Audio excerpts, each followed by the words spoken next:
Hello, boys and girls. Thank you for joining us for this year's Jubilee Festival of Arts Grab and Go Kids Art. I'm Ricky Trione. I'm mostly known around the area as Mr. Ricky. I visit schools all over the country and I love to show children how I paint. You might recognize some of my art in advertisements for the festival and also this year's poster art for the Jubilee Festival. I'm a blind artist. I haven't been blind all my life. Most of my life I was able to see just like you, but in the last 20 years I've had to learn to do art a different way. Here's an example of some of the kind of art I did when I was able to see. I did very detailed pen and ink drawings. Didn't even use any colors back then, but now after I lost my sight 20 years ago, I had to learn how to do art different by using texture. So this is a texture paint that I use. Some people call it puffy paint. And my name is on my apron in puffy paint too. I can feel it. I have drawn a bunch of drawings for you all to get to grab and go, like this turtle. It's a red-bellied turtle. And then you can paint it with your finger like I do. And that's what I'm going to be showing you in the demonstration, how to paint like I do with my finger. You'll find plenty of fish like this that I love to paint. And so my favorite thing to do is to share art with children and show them that even if you have an accident like Mr. Ricky where I'm blind, that I can still enjoy painting and creating art as a blind artist. So let's jump right in and enjoy painting together like I do. I'm going to demonstrate how I paint using my pointer finger. My pointer finger, I tell the students when I go to schools all over that I use my pointer finger as my paintbrush. So I can feel all the raised lines. I love to go to different blind schools around the country and demonstrate how I paint with my pointer finger. And I also use Q-tips to paint with too. Q-tips help me. I can put my fingers really close down to the bottom of it and I can feel like if there's places that I need, small places that I need to get a little bit better. And also that you can do some really cool techniques with your Q-tip that I'll show you. So now I'm going to show you how I set my palette up. I always use a round plate like this, and I always put a tear at the very top of my plate. That lets me know that that's 12 o'clock. And sometimes with students that have not learned how to read an analog clock, I have to just tell them that this is at the top of the palette, this is at the right side, this is the bottom, and this is the middle. And so we talk on those terms about where the paint locations are. I always have my paints located in the same place every time, and these are the primary colors. I always have red at the top at 12 o'clock noon, 12 o'clock high, because red is the hottest color, and this is probably the hottest part of the day.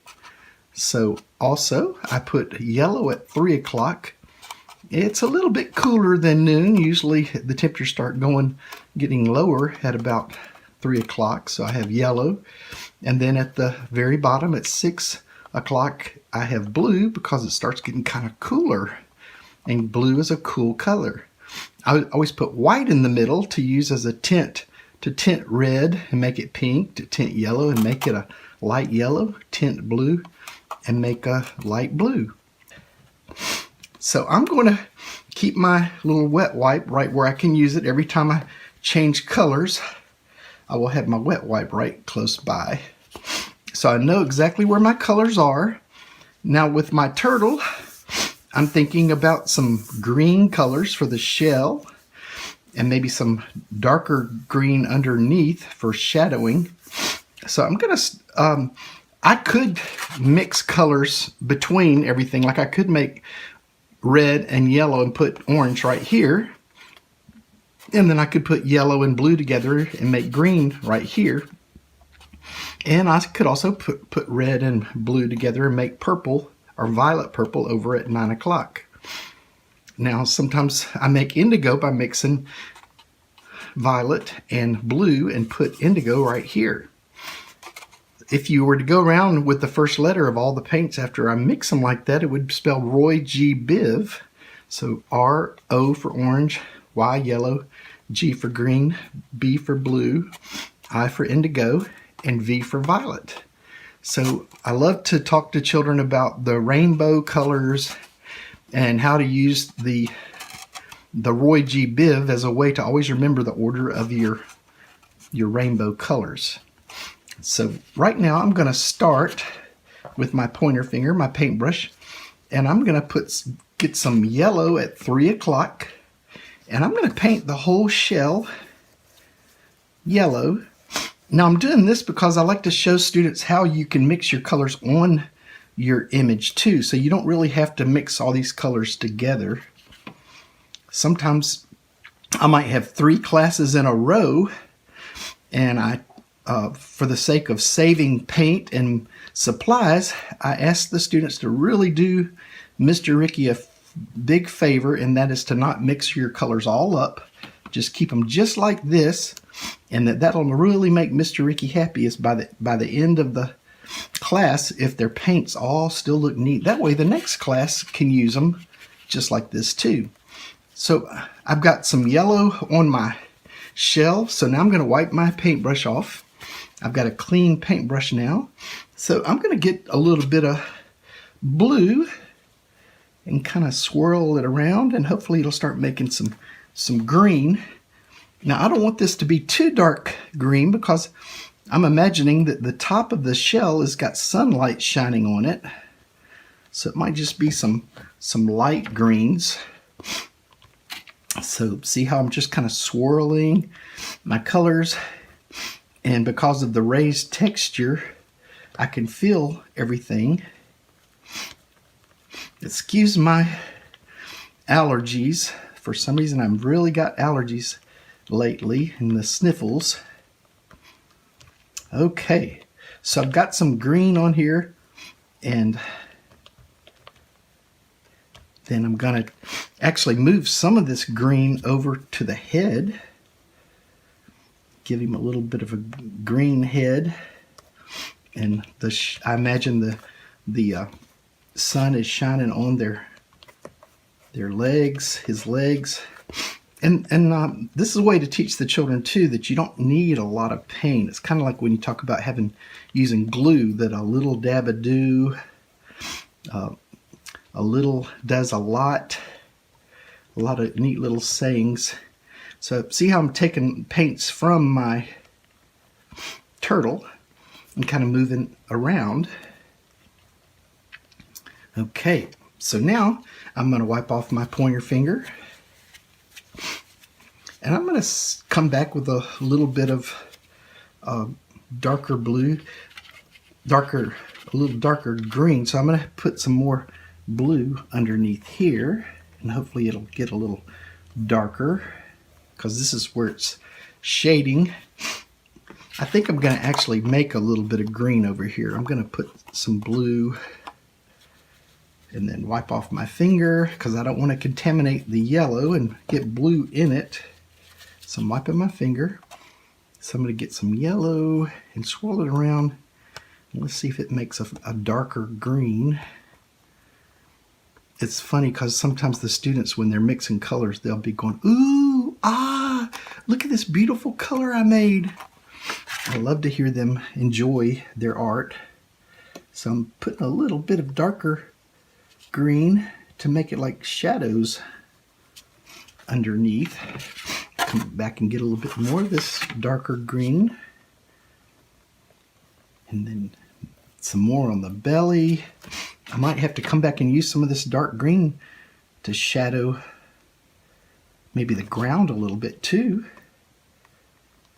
And underneath the head, the neck, I'm going to put a little bit so it looks like it's just shining right on the turtle's top of his head and the shell. I'm going to wipe off my finger, and I think I will start using my Q-tips a little bit. I'm going to get me a Q-tip, and I'm going to start. Now the red-bellied turtle has what they call these bars, and they have a little bit of red in the middle. So I'm going to start taking a little bit of red from 12 o'clock. And I don't want to put too much because I don't want it to be overbearing, but I'm feeling where I'm going to put a little bit of red there, a little bit of red here, little dabs of red here and there. And then I'm going to actually come back and blend them a little bit. I don't want it to be just a big red pop, because in the real nature, most things don't just pop out. Let's see. Okay, so now I'm going to put down my red, and then I'm going to come back and take my finger. I'm just going to kind of swirl it around a little bit to make it kind of blend in. So I'm just kind of tapping. Notice I'm kind of just tapping my finger to make it kind of blend in with the turtle shell. Okay, so hopefully that looks pretty good, I hope. In my mind, it looks good. Now, you know, they have, the red-bellied turtle has a little bit of, they have some little bits of red underneath their belly, like these little designs that are under here. So I'm getting a little bit of red underneath the belly, but it's not going to be bright red, but underneath the belly, it's pretty bright red underneath there. Okay, so now let's see. I'm gonna just blend that a little bit with my finger.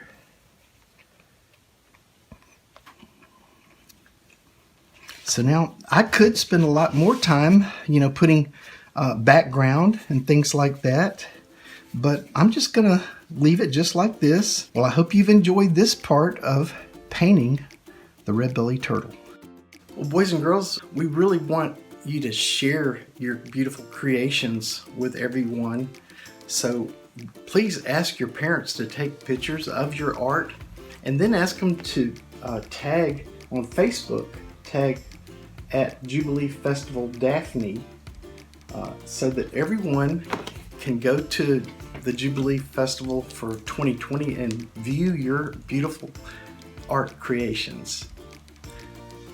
If you want to know more about Mr. Ricky, about me, and how I love to create art, and how I was able to overcome blindness to be able to create art, I will be at the Jubilee Art Festival and have a booth, and I'll have books for sale about art from the heart, and it's my story.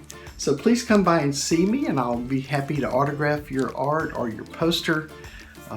We want to thank sponsors Blackwell Realty and also Echo View for being sponsors for this year's kids art at the Jubilee Festival 2020.